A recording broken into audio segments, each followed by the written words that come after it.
Quand tu es chrétien, en fait, dans nos contextes africains, tu ne représentes pas grand-chose. Tu es comme l'image de l'échec dans la famille.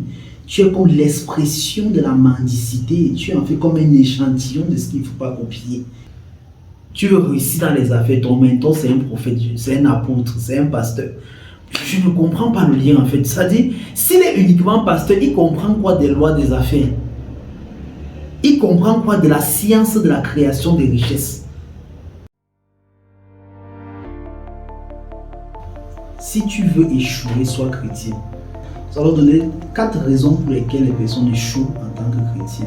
Et nous allons partager par après quelques éléments qui nous donneront de pouvoir sortir de cette situation pour devenir véritablement des chrétiens qui peuvent réussir en affaires. Nous avons constaté qu'il y a beaucoup de chrétiens, et lorsqu'on dit beaucoup de chrétiens, c'est plusieurs, près de 80 à 85, presque 96% des chrétiens ne parviennent pas à véritablement s'épanouir dans le monde des affaires, au-delà du monde des affaires, ne parviennent pas véritablement à être des acteurs de développement de premier rang. C'est ce qui a été fait comme constat en fait. On peut critiquer, on peut dire ce qu'on peut dire, on peut aimer ou ne pas aimer, mais c'est un fait. Quand tu es chrétien en fait dans nos contextes africains, tu ne représentes pas grand-chose. Tu es comme l'image de l'échec dans la famille.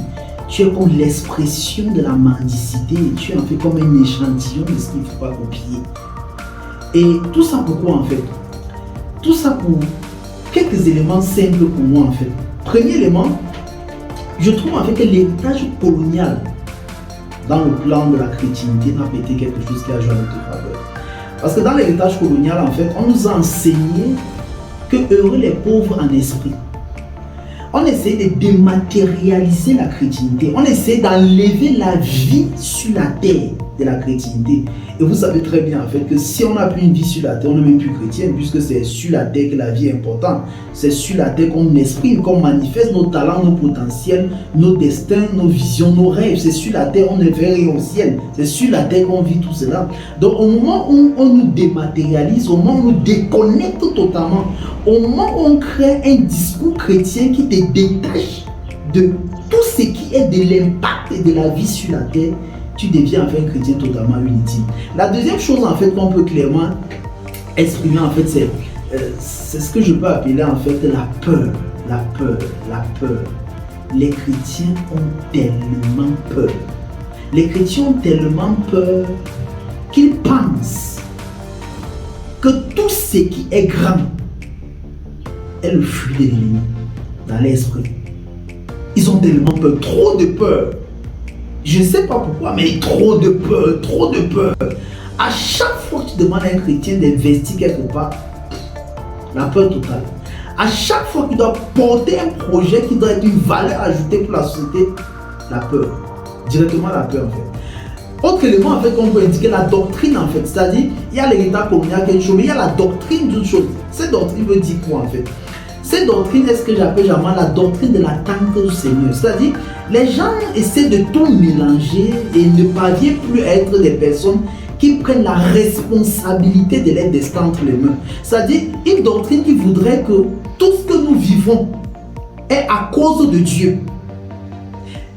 Toutefois qu'il laisse l'entière responsabilité de ce qui nous arrive à Dieu est une foi irresponsable.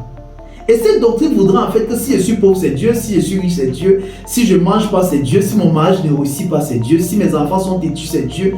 Tout ce qui se passe, c'est Dieu en fait. Ça s'exprime comment dans le milieu des affaires? Tu présentes une opportunité d'affaires à quelqu'un, il va te dire que j'attends que l'Éternel me donne, que le Saint-Esprit me donne ce que je dois faire, les orientations. J'ai présenté sur 100 chrétiens à qui j'ai présenté des opportunités d'affaires, 95% m'ont donné la même réponse. J'attends la foi du Seigneur. Et je peux vous rassurer que jusqu'à l'heure où je vous parle en fait, ils sont en train d'attendre la puissance, ça fait des années. Donc, pendant des années, ils attendent une foi qu'ils ne reçoivent et qu'ils n'écoutent pas. Ça crée donc ce que j'appelle donc une chrétienté totalement inactive dans la vie. Autre élément que je peux noter en fait, c'est ce que j'appelle le monde des chrétiens en fait. le monde des chrétiens. Les chrétiens vivent, excusez-moi de le dire, en fait, les chrétiens vivent dans un petit monde. Le monde des chrétiens est très petit, il est tout petit comme ça en fait. Le monde des chrétiens, c'est un petit salaire. Si j'ai mes 100 000, si j'ai mes 200 000, au trop mes 500 000, si j'ai trop tué 1 million le mois, vraiment ma vie ça va. Vraiment ça va pour moi en fait. Et j'achète mes petits 200 mètres carrés, je construis ma petite maison de 3 chambres, j'ai ma petite femme, avec mes petits enfants, ça me suffit. Ils vivent dans un monde qui est tellement étroit, tellement petit, qu'on ne parvient pas à intégrer des projets de grande nature. On ne parvient pas à intégrer des projets de développement dans ce monde, parce qu'il est très petit ce monde-là. En tant qu'un leader qui entraîne des multinationales, des entreprises, des milliardaires et qui échange avec des personnes de tous horizons dans le monde, je peux vous dire en fait qu'il y a 4 éléments que si vous parvenez à appliquer, certainement vous sortirez de cette situation et vous serez des chrétiens épanouis, puisque la personne qui vous parle lui-même est chrétien. Pas juste un chrétien pratiquant, un chrétien convaincant et convaincu de ce qu'il croit et de ce qu'il vit. La première chose à comprendre, c'est que Dieu n'est pas chrétien.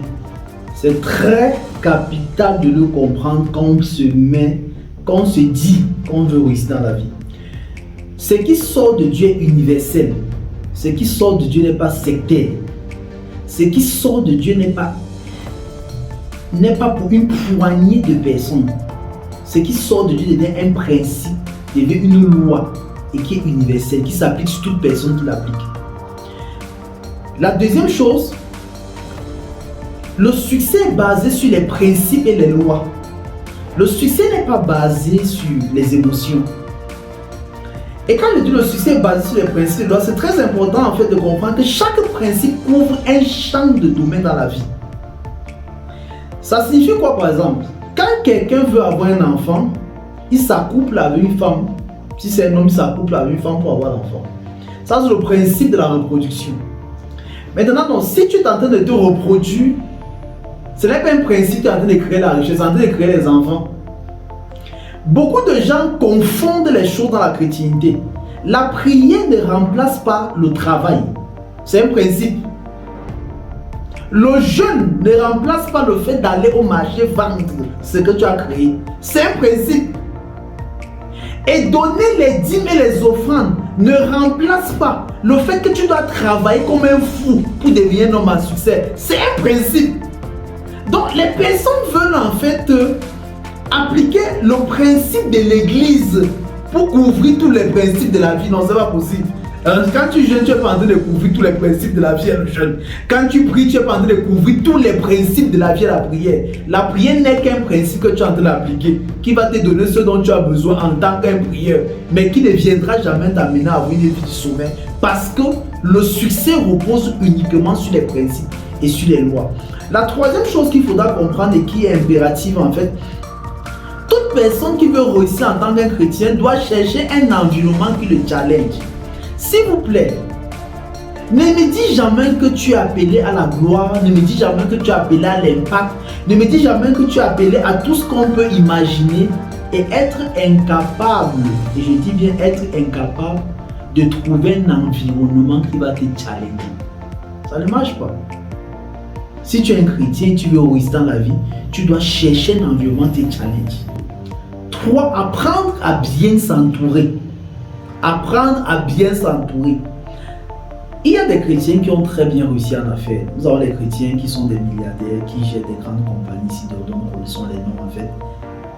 Le problème avec parfois beaucoup d'entre nous, c'est que tu veux réussir dans les affaires, ton mentor c'est un évangéliste, tu ne comprends pas le lien. Tu veux réussir dans les affaires, ton mentor c'est un prophète, c'est un apôtre, c'est un pasteur. Tu ne comprends pas le lien en fait. C'est-à-dire, s'il est uniquement pasteur, il comprend quoi des lois des affaires? Il comprend quoi de la science de la création des richesses? Maintenant, c'est un pasteur, un apôtre, un prophète, un évangéliste qui a des entreprises, qui est prospère financièrement parlant par les entreprises, pas par l'église. Il peut t'enseigner les principes dans ce sens. Mais ce n'est pas que tu veux être puissant dans le monde des affaires et tu n'as que l'entourage des gens qui parlent en langue du matin au soir. Ce n'est pas possible. Ce n'est pas possible en fait. Il faut savoir t'entourer des personnes qui vont te challenger, des personnes qui vont t'aider à te construire Et des personnes qui vont te donner une valeur de plus par rapport à ce que tu connais déjà.